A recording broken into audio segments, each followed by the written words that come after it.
de hacer justicia, declarar el derecho.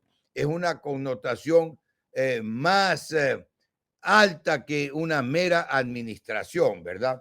No hay que ser, para administrar justicia, puede ser cualquier administrador, pero para declarar el derecho y para hacer justicia, realmente hay que estar dotado de la investidura de hacer justicia, que es la jurisdicción. Y la jurisdicción no es otra cosa que la potestad pública de juzgar y hacer ejecutar los juzgados. En eso se resume, y esa era la definición de jurisdicción que tenía en el artículo primero el Código de Procedimiento Civil, que fue el que imperó y rigió el sistema judicial en Ecuador por mucho tiempo, desde la mitad del siglo pasado hasta el 2014, me parece por ahí, que entró en vigencia el COGEP. Entonces, 14 o 16, porque entró en vigencia por ahí un año y pico después de haber sido dictado. Eso es tan sencillo como eso. El pilar de la justicia es básico para el sistema democrático. Y una leyenda parecida dice: en el nivel de la Corte Federal de Justicia en la ciudad de Nueva York. Más o menos frases parecidas. La justicia es un pilar para la democracia. Es un pilar básico para la democracia. Y estamos viendo que ya por fines políticos, ya por fines económicos, se hace tabla rasa de todo un sistema, porque comprende un sistema que empieza por la ley, pero va a los operadores de justicia, que son los jueces, toda la maquinaria judicial, ¿verdad? El sistema de justicia no puede seguir subordinado a la política o a los intereses económicos. Es tan sencillo como eso, Richard. No puede estar subordinado a la política o a los intereses económicos. No puede haber jueces que tengan la paz y la tranquilidad para resolver los juicios. No importa la cuantía, no importa, insisto, la cuantía, porque para poner un juicio de poco dinero, que puede ser insignificante de cierto estrato económico para arriba, para un trabajador puede significar el salario de un año. Entonces la cuantía, y para cada persona que interviene en un juicio, para las partes que intervienen en un juicio, eso puede ser lo más importante económicamente hablando para ellos. Entonces, lo que parece insignificante para unos, para otros puede ser muy importante. Repito el ejemplo, puede ser 6 meses o un año de salario. Si tiene en juego, diga usted, $3,000, es insignificante para algunos, pero es muy importante para una persona que tiene un salario anual que está alrededor de esa cifra, ¿verdad? Entonces, es importantísimo tener claro que el sistema de justicia tiene que funcionar de manera seria, de manera confiable, atendiendo los principios del derecho, atendiendo los principios de la lógica y finalmente del derecho positivo, que es la legislación. No puede estar subordinado y estar atendiendo los principios políticos, porque si eso es así, quiere decir que el fin justifica los medios. Y si aceptamos que el fin justifica los medios, no hay límites. Todo puede ocurrir, como ha venido ocurriendo en este país. Básicamente eso como introducción a los temas que ustedes puedan tener para plantear en esta noche, Richard. Pero, a ver, si el país no puede tener aquello, doctor, ¿qué tenemos que hacer para cambiar eso? Porque, a ver, es repetitivo el tema. Hay que buscar jueces probos, pero no se los busca, y cuando hay jueces probos, al político no le interesa y tira abajo ese juez. Miren lo que pasó con el Consejo de Participación Ciudadana y Control Social. Para meter el contralor que ellos quisieron, y eso usted lo sabe, destituyeron a Allen Berbera porque les estaba diciendo las cosas como se tenían que hacer. Y pusieron al presidente o a la presidenta que querían para que escoja al contralor. Es decir, todo esto está realmente podrido, esa es la palabra. ¿Qué tiene que hacer el pueblo ecuatoriano? Que ya está cansado de este tema, doctor Falconi. Bueno, ya le estoy oyendo un eco ahí, parece que hay algún problema. Yo Sin tal vez duda. tengo algún problema de comunicación, pero oí lo principal, Richard. Ya. Claro, el tema, y yo suelo decir, lo he dicho alguna vez, que somos las personas quienes movemos y manejamos las instituciones, ¿verdad?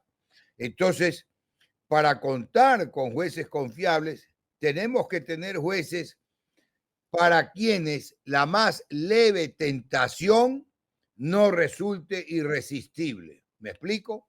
Necesitamos jueces para quienes la más leve tentación o presión política, lo podemos agregar, no les resulte irresistible. Y lamentablemente vivimos con esa, hay honrosas excepciones y gracias a Dios que hay excepciones, pero tenemos realmente una generalidad de jueces deplorables, porque va mezclada la ignorancia con la picardía y generalmente van mezcladas. Entonces, quienes sufren son todos los habitantes, todos los que están en un momento dado sometidos a esos jueces. Y usted bien que nos da ese ejemplo que se dio del Consejo de Participación, efectivamente era un secreto a voces que esa era la meta, ¿verdad? Cuando ilegalmente, inconstitucionalmente, y eso solo se da en Ecuador, pero invocando la Constitución, se destituyó al doctor Vera, ¿verdad? Y antes se destituyó a la ingeniera Sofía Almeida, y antes cambiaron el reglamento, etcétera, etcétera, ¿verdad? Pero que quede claro, porque ahí entra también la teoría de los hechos consumados o la política de los hechos consumados. Pero ahí eso hay acciones de protección y particularmente yo tengo una después de un fallo deplorable en primera instancia, pero deplorable, contradictorio, un cantinflas jurídico no lo habría hecho mejor porque pretende ser completo, pretende ser un fallo bien dictado, extenso, pero extenso en relleno de páginas y de páginas. Como yo decía, citando a un autor español, vivimos en una época de los derechos en broma. Todo esto es broma, la juridicidad es broma, los derechos constitucionales es broma. Depende a veces en un momento dado quién da más. Y no podemos rematar la justicia, ni someter la justicia y el sistema de justicia al poder político o a la influencia política, porque entonces nada vale. ¿Y para qué estamos aquí si nada vale? ¿Qué estamos haciendo en un país que no tiene norte, que no tiene valores, que no tiene principios? Porque es la rutina y que se instauró básicamente en el gobierno anterior del fraude a todo nivel, en todas las instancias, particularmente en las instancias legales y en las instancias institucionales, ¿verdad? Entonces así realmente no se puede vivir. El poder absoluto es lo que se opone a la democracia. El poder absoluto terminó en la época de los Luises, de los reyes, de los Luises en Francia, y terminó en 1789 con la Revolución Francesa, julio de 1789.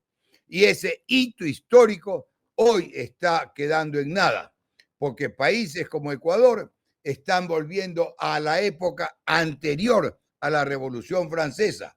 ¿Y por qué digo anterior? Porque lo más trascendente, que no se lo menciona ni se lo valora en esa magnitud de la Revolución Francesa, es que de súbditos las personas pasaron a ser ciudadanos. Y hoy por hoy los ciudadanos no tenemos, en términos generales, derechos, porque están sometidos a otras influencias, a otros poderes, a otros manejos. Y básicamente esa influencia y esos otros poderes y esos otros manejos vienen inspirados o movidos por la corrupción. Básicamente es eso, Richard. Ahora, Y ahí lo veo a Lucho ya, con ganas sí, de hablar. para ya entrar con Lucho, Sí, es que ahora los invitados no ven en el estudio anterior. Para entrar ya con Lucho, un Hola, momento, Lucho. Lucho, todavía no estás al aire, estás interno nomás. Sí. ¿Mm? Sí, pero me estaba dando para entrar en este nuevo sistema que es una mezcla de francés e inglés, porque veo todas las leyendas me salen en inglés, básicamente, pero el nombre Rendezvous US, el nombre me sale, Rendezvous es en francés. Sí. Entonces, la cosa es que funcione. Entiendo que ustedes me están oyendo bien, pero yo no los estoy oyendo tan claro.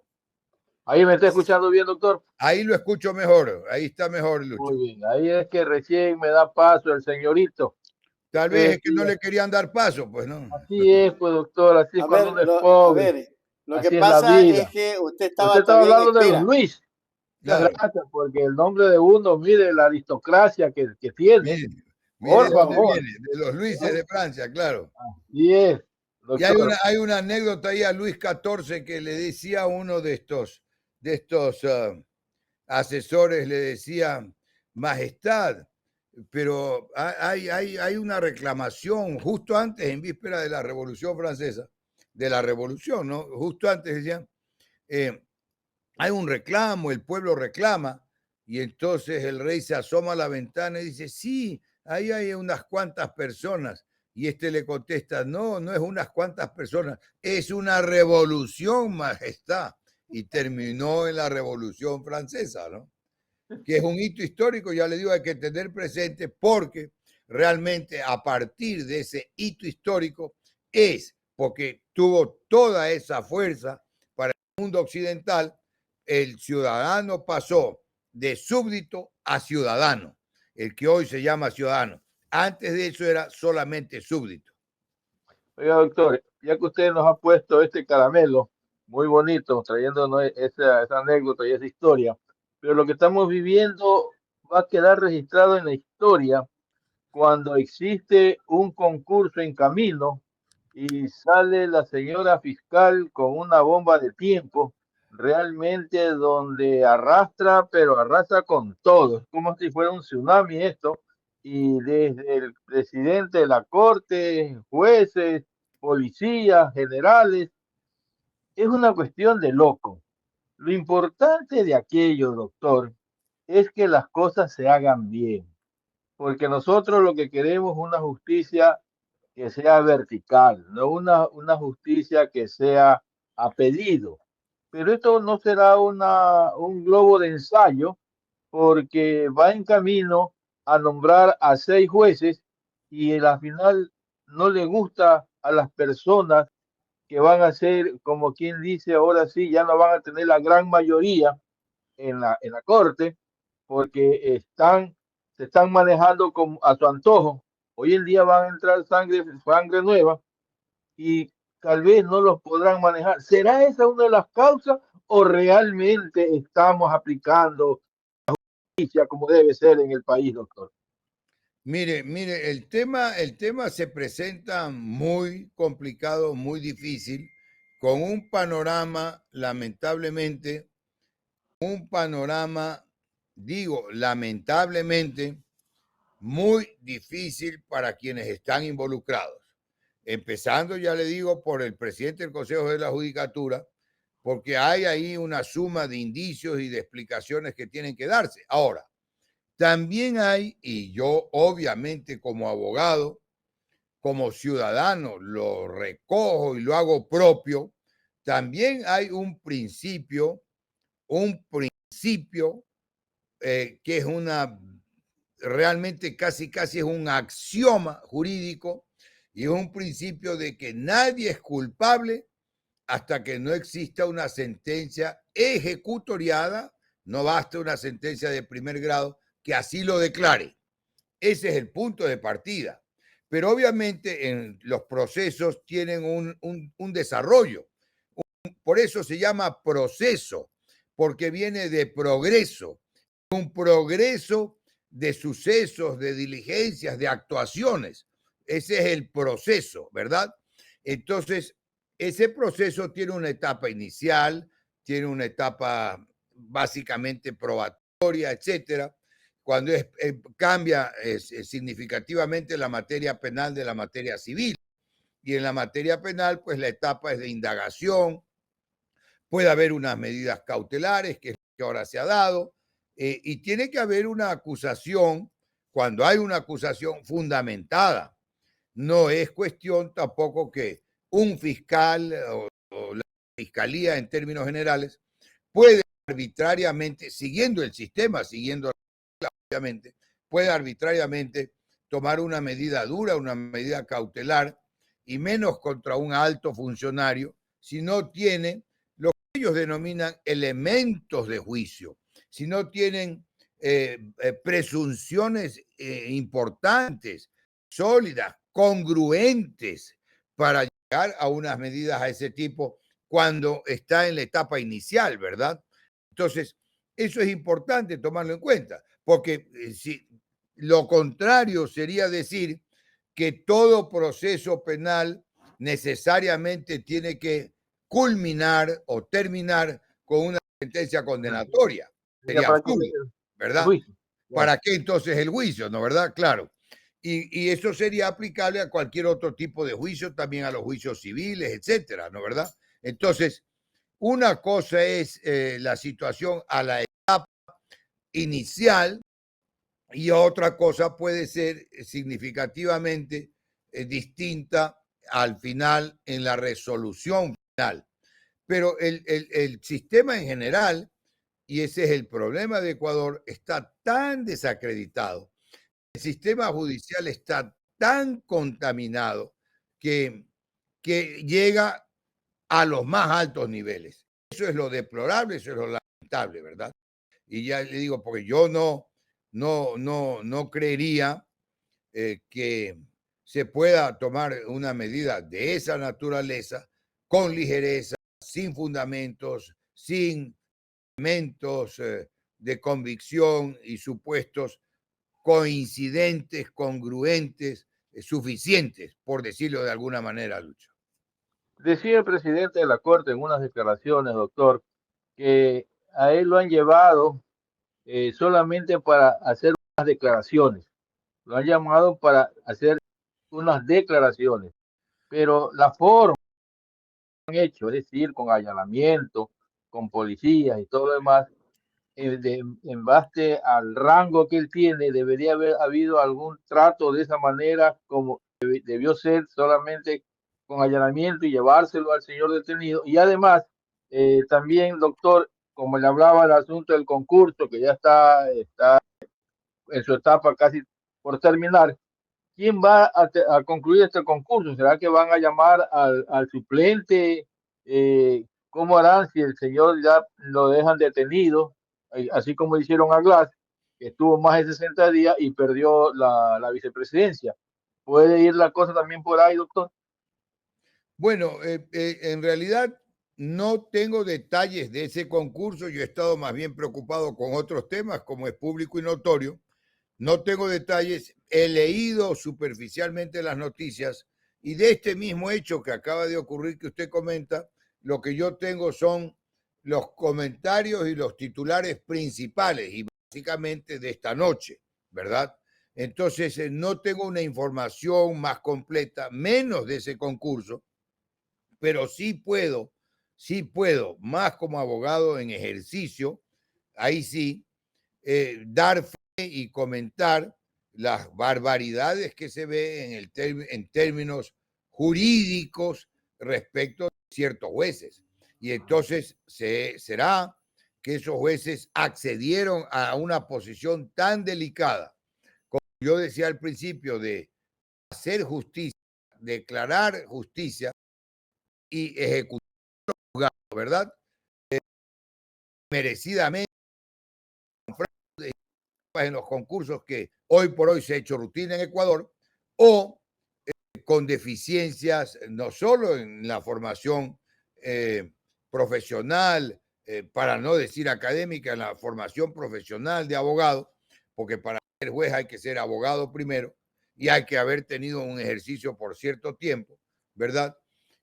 Sino también en principios sólidos, morales, etcétera, ¿verdad? no podríamos tener, como decía yo hace un momento, a un comentario con Richard, no podemos tener confianza ni estar seguros con jueces para quienes la más leve tentación o la más leve presión política se torna irresistible, ¿verdad? Y hoy por hoy estamos en un mal endémico. Yo me acuerdo, y no es que necesariamente quiero hacer un parangón, mira, a ver, pero sí es interesante esto, porque hoy por hoy vivimos un problema endémico con el sistema de justicia en Ecuador. Eso sí es un problema grave, porque no se ve visos de solución. Y yo me acuerdo, yo era muy joven cuando era casi opinión generalizada e irrebatible que los vistaforadores, que eran estas especies de inspectores, no sé ahora cómo se llaman, de aduanas, cuando la inspección era totalmente ocular, subjetiva, ¿verdad? Eran los vistaforadores, todos se hacían millonarios, ¿verdad? Porque dejaban pasar el contrabando y se decía, es un mal endémico, páguenle bien para que les preocupe el puesto. Y entonces se decía así, le suben el sueldo y siguen haciendo y cometiendo irregularidades y haciendo fechorías, ¿verdad? Porque ya se había tornado un mal endémico. Nunca más ya se supo después con el tiempo qué pasó. Me imagino que ahora prevalecen los sistemas mecánicos, técnicos, los escáneres, etcétera, ¿verdad? Y ya se suple esa parte ocular directa, inspección directa, humana, que era en la época que existían esos vistaforadores. Pero hoy por hoy también ya se habla que con el avance de la inteligencia artificial, donde primeramente afecte va a ser precisamente en el sistema de justicia. Y va a ser el sistema de justicia básicamente del lado oficial, del lado de quienes declaran el derecho, de quienes hacen la justicia, que va a ser una operación básicamente mecánica a través de la inteligencia artificial, en la que se van a poner los datos, los hechos, y va a salir automáticamente una sentencia elaborada por esa inteligencia artificial que tiene mucho de, no pues ni mucho menos dominar la materia, pero sí tengo una idea que tiene mucho de estadísticas, ¿verdad? Tiene mucho que ver y arranca con las estadísticas, ¿no? Entonces, todo esto pues irá evolucionando, pero lo que sí es cierto es que realmente el país no puede continuar con un sistema de justicia como el que está hoy por hoy funcionando, ¿verdad? No puede, no puede. Simplemente porque la gente ya, si no tiene la gente humilde, lo que menos espera es, porque es principio constitucional, es un trato igualitario. Y eso va graduándose según el nivel de la sociedad. Cuando el proceso era, y hoy por hoy todavía hay una parte escrita, hoy no es que tenemos un proceso oral, netamente oral, sino lo que se denomina en la doctrina, y yo me acuerdo mucho antes de que se redacte el COGEP, que es el Código General de Procesos, en la época del Código de Procedimiento Civil, que yo daba esa materia, yo hablaba que lo que hoy tenemos del proceso por audiencias, ¿sí me explico? Y entonces, y eso es lo que tenemos hoy, porque no puede suprimirse totalmente la escritura. La demanda es escrita, la contestación es escrita, muchas diligencias son escritas, pero hay audiencias y las audiencias son orales. Y ahí hay, obviamente, también ciertas limitaciones en las audiencias, porque resulta increíblemente contradictorio e inconstitucional, por ejemplo, que se diga casi que llama a risa, nada menos que en la Ley Orgánica de Garantías Constitucionales, que se diga que en la audiencia la parte actora solo tiene 20 minutos. Eso es llevar a una violación que aplique el juez o el juzgador, o la verdad, el juzgador que la aplique precisamente violando la Constitución, violando el derecho de defensa. porque el derecho de defensa no puede estar limitado a 20 minutos iniciales. Después hay 10 minutos para la réplica. Nada menos que en las acciones de protección, donde se discuten derechos constitucionales. Para darle un ejemplo práctico de las contradicciones y las deficiencias en nuestro sistema positivo, nuestro sistema de derecho positivo escrito, ¿verdad? Entonces, de ahí hay, pues, eso es para poner un ejemplo. Pero los horrores que se ven, los horrores y errores que se ven son realmente garrafales, ¿no? Y eso no puede vivir, decía al inicio, antes que usted se incorpore, vivir una sociedad sin jueces que hagan bien y pronto la justicia, ¿verdad? Eso es básico, ese es un pilar que se opone a la justicia por mano propia o a la ley del más fuerte. Hoy por hoy entendida la ley del más fuerte, entendida esa fortaleza en términos económicos, en términos de influencias, en términos de poder político, etcétera. Ese es tan sencillo como eso. No sé si estoy claro, Lucho. Sí, doctor. O Sí. viviremos en la selva, pues, doctor. Claro. Viviremos en la Ahora, selva. ahora Sí, Lucho y doctor Falconi, ahí hay una cuestión que yo insisto en esto, o sea, sí me están escuchando bien, ¿no? Tú también, Lucho. sí, bien. Sí. Perfecto. Yo decía, ¿hasta cuándo seguimos con esta situación de que los jueces son corruptos, de que hay fiscales corruptos? ¿Cómo elegirlos entonces?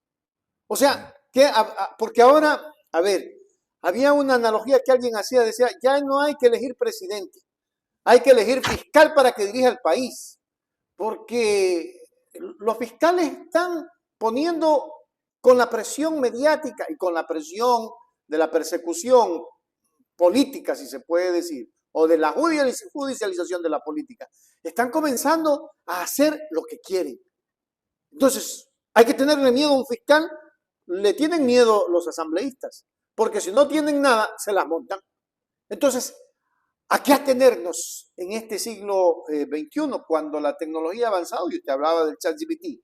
Ya veo que también están avanzando con la misma inteligencia artificial para detectar mentiras de verdad, porque hay gente que está mintiendo y miente y llega a ocupar funciones como la de la señora fiscal, con una calificación que decían que no era merecedora, pero que sin embargo se fue, pasó por la parte humana, por la parte de conveniencias políticas.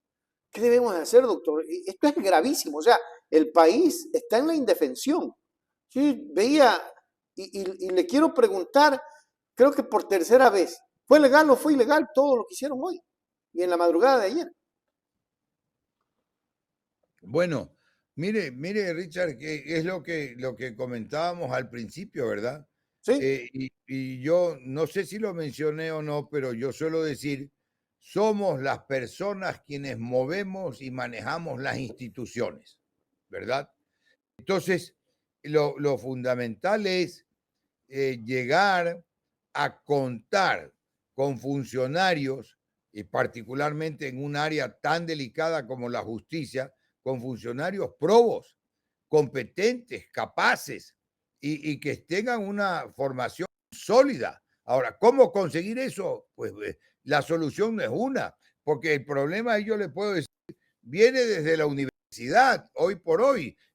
Y hace unos días un artículo en el periódico dramático, que le echaba la culpa de la deficiencia de los jueces de que estamos viviendo ahora, le echaba la culpa a la universidad.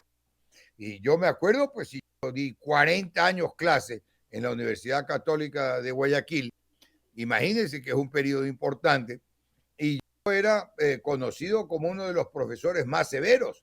Trataba siempre de ser justo, absolutamente justo. Tanto que mi hija fue alumna mía y yo nunca le califiqué. Yo creo que alguna vez he comentado algo, anécdotas en la universidad, pero yo dejaba de año al que tenía que dejarlo de año. No había problema, pues, y respetaban mi decisión. Mire, ahí de la infinidad de anécdotas. Esto es hace una anécdota de ese, tal vez por ahí 2, 3 años atrás. Me miraba en el ascensor, yo siempre entro al ascensor saludando, yo entro buenos días, buenas tardes, y cuando llego pues a cierta hora el ascensor va generalmente muy lleno en el edificio, la previsora que es mi estudio, va lleno de gente, la gente que está llegando a trabajar. Yo saludo y me miraba un joven, me miraba, entonces yo doy vuelta, uno siente cuando lo están mirando, ¿no? Y me dice, doctor, me dice, ¿no se acuerda usted de mí?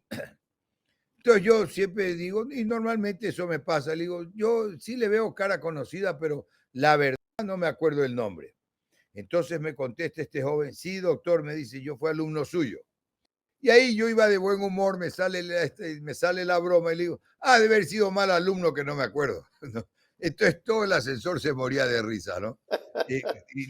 Pero mire, no termina ahí. Entonces este joven me contesta, lejos de ponerse incómodo ni nada, me contesta y me dice, sí, doctor, me dice, sí, usted me dejó de años, la verdad, pero igual lo admiro. Imagínense, hasta eso, y más se reía la gente en el ascensor, hasta eso ya llegamos a mi piso, bueno, hasta luego, y me fui, ¿no? Me dice, pero mire, este joven reconocía que si yo lo había dejado de años, igual mandaba, era porque tendría que haberlo dejado de años. Entonces yo no regalaba y no aceptaba palanqueos ni nada, ponía la nota, trataba de ser, porque todos podemos equivocarnos, pero trataba de ser justo. Y eso es lo que tal, pues, Richard y Lucho, tratar de ser justos, tratar de estar inspirados por móviles nobles, de ir al fin de las cosas, de buscar la relación justa. Si la justicia es sencillísima, y mire que la generalidad de la gente automáticamente se hace del lado del que tiene la razón. ¿Por qué del lado del que tiene la razón? Apoya al que tiene la razón. Al que tiene la razón es el que tiene la justicia de su lado, la justicia de su caso. Y esa es una meta muy noble, muy noble.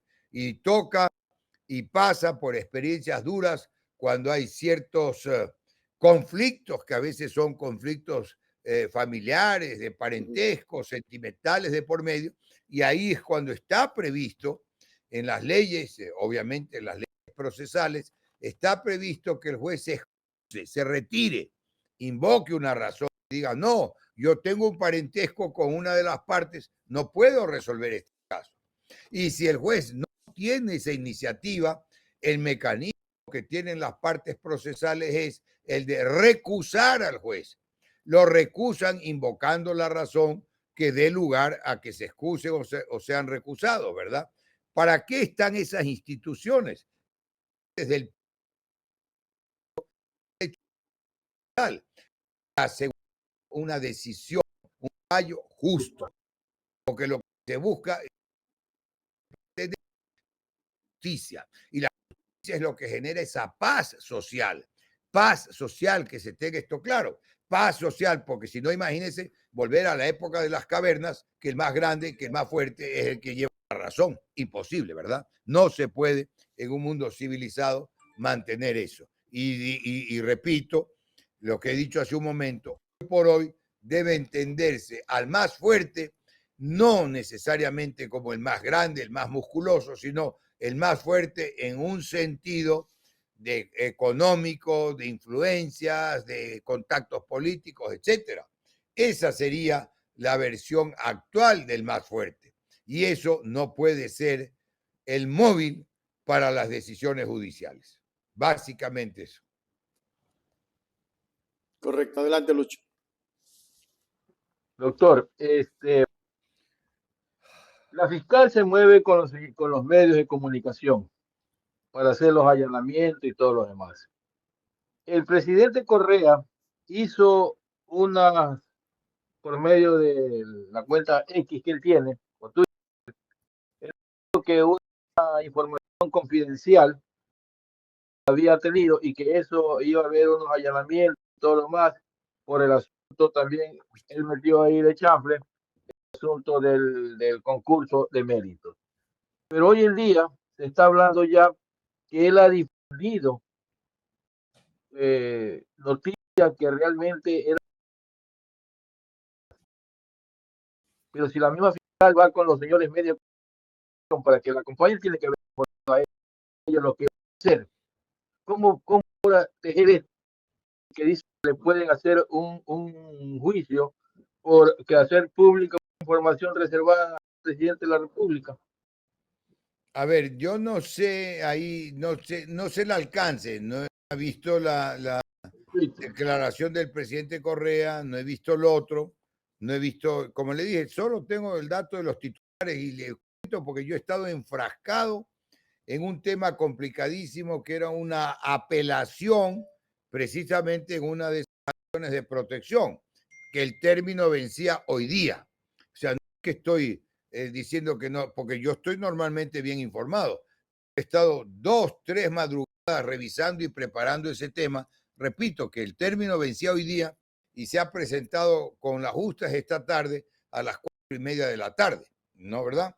Entonces no podía, he estado de lleno en eso y no he estado en el seguimiento. La declaración o el comentario que usted dice del presidente Correa, que yo lo sigo obviamente con mucho interés, no lo tengo claro. Y lo otro ya he visto la televisión en minutos, aunque esas noticias, ¿verdad? Entonces, no tengo eso, pero sí puedo decir algo que es categórico, que está muy claro. Primero, que en la indagación fiscal sí es reservada, excepto para las partes procesales y sus abogados, obviamente, pero es la indagación, la etapa de la indagación fiscal sí es reservada, ¿verdad? Entonces, si alguna sospecha o algo tenía y comentó el presidente Correa, un comentario político, era un comentario de un dirigente político, tal vez tendría o un indicio o alguien le dio un dato, pero ahí no está violando reserva porque no está comentando sobre la reserva de la indagación. Todo lo que va en la indagación fiscal es lo reservado, ¿no es cierto? Eso para que quede claro.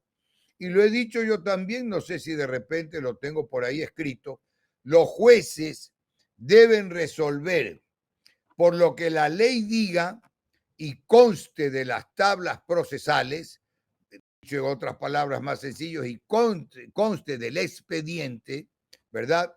Y no por lo que la prensa diga, en términos generales. Porque ya sabemos la prensa qué dice y qué calla, y que más obedecen a una línea política que a una línea de verdad y de justicia. Hablando siempre en términos generales y todo tiene pues, y todo tiene sus excepciones y sus connotaciones. Así que ese es más o menos el comentario en ese sentido, Lucho. Doctor, para ir terminando. Sí, porque ya se nos va el tiempo. La verdad, déjeme usar una frase, no pretende ser vulgar, ni mucho menos, pero las entrevistas con ustedes me sacan el jugo. Yo termino después casi sin voz. Pues tienen 1 hora y pensando las respuestas. Me explico, entonces me sacan el jugo. Jugando nomás, doctor, jugando nomás, boleando. Oiga, doctor, vámonos ahorita a este embajador que ha hecho unas declaraciones aquí fuertes, ¿no? El embajador ha hecho unas declaraciones sumamente fuertes. Él ha hablado de que hay asuntos de lavado de dinero, a todo el mundo lo ha señalado y nadie dice nada. Pero la fiscal, él lanza el globo para que la fiscal coja fuerza y haga lo que ha hecho ahorita, porque todas las acciones que han salido a la luz fuertes son los que vienen del norte. Pero este embajador ya es la segunda o tercera vez que vuelve a hablar asuntos internos del país. ¿Hasta cuándo vamos a aceptar esto, doctor? Bueno, ese es un tema que tiene que tratarlo directamente y es al nivel más alto, la Cancillería y el gobierno, ¿no? Y el propio presidente de la República, el embajador y todo el embajador representa a un país, ¿verdad? Representa a un país y obviamente al gobierno de ese país. Entonces, oigo una como Richard ahí atrás. Ya cerré. Sí, era que Ya, estaba sí, alguien. porque estaba oyendo yo. Era otro invitado que ya está. Sí. Y me salía como. Y entonces, ese es un tema que tiene que ser dilucidado a este nivel. Es lo que es importante. Dicen, ¿qué pasa? ¿Cómo es esto?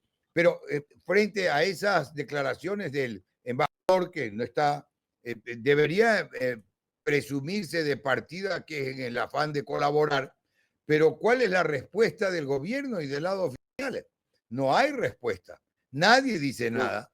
No dice nada. Hoy es una canciller, la señora Sommerfield. No dice nada el propio presidente. No dice nada los estratos distintos que puedan estar involucrados. Y entonces, ¿cómo entender eso? ¿Cuál es el esquema? No es usual en términos diplomáticos. Ciertamente no es usual, pero esto pues debería tener, para empezar, una respuesta del lado del gobierno, ¿verdad? Una respuesta del lado del gobierno. Y ha habido, inclusive en la historia ecuatoriana, ha habido muchos ejemplos de situaciones que se han dado, que es lo que se llama a veces un impasse diplomático, por gestiones, expresiones, comentarios, opiniones de algún embajador acreditado ante el gobierno de Ecuador, o al revés, algún embajador de Ecuador en el exterior, ¿no? Mire, pues el gobierno anterior mandó de embajador a España a no sé si es abogado, no es abogado, del Chopo, y la metedura de pata que hizo antes de que presentara credenciales, que tuvo que salir corriendo, y de premio lo mandaron a otro lugar. Y ahora, pues este gobierno lo ha ratificado también, y no era un diplomático de carrera, pero ni había sido nunca antes embajador, pero estaba en ese momento de embajador. Entonces, hay... Doctor, quiere decir que realmente la soberanía, la dignidad aquí está pisoteada. Viene cualquier gallito, haga lo que le da la regalada gana, y nuestras autoridades no pasa nada. Están acreditados. Es que no tenemos claro, ni siquiera tenemos claro el concepto de soberanía, ¿verdad? Exacto. Y tan no lo tenemos claro, creo que aquí comentamos alguna vez, tan no lo tenemos claro que el gobierno anterior cedió, con C, cedió.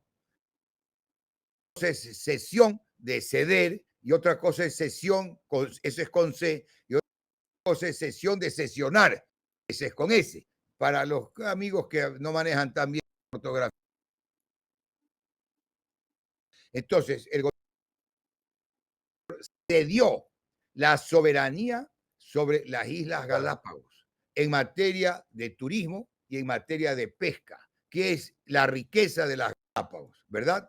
Y en desarrollo de esa cesión de soberanía a favor de un ente privado denominado Galápagos Life Fund en inglés, promovido por una compañía constituida en Delaware, en Estados Unidos, y la soberanía, desarrollo de eso, hace pocos días, la semana pasada tal vez, máximo 1 o 2 días del anterior, vi publicado en el registro oficial un acuerdo ministerial por el cual se cedía también la energía eléctrica a partir de la fotovoltaica.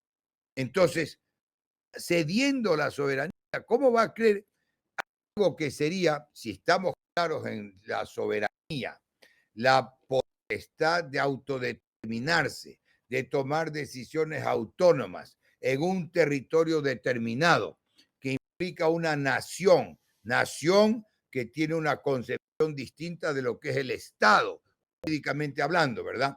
Porque la nación abarca otros factores, una historia común, un origen común, una etnia mayoritariamente, ¿verdad? Etcétera. Entonces, esa soberanía que estaba en el archipiélago de Colón, las Islas Galápagos, el archipiélago de Galápagos, que antes se lo conocía como el archipiélago de Colón, ¿verdad? Para un ente privado con una vigencia hasta el año, creo que hasta el año 2040, 41, algo así. Eso tómelo con reserva porque la fecha tendría que revisarla.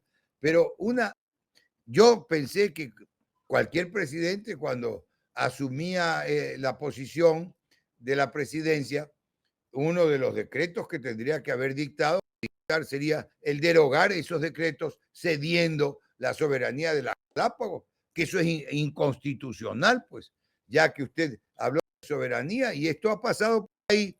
La prensa en términos generales no ha dicho nada, no va a decir nada y no pasa nada. Así es en Ecuador, la teoría y la política de los hechos consumados.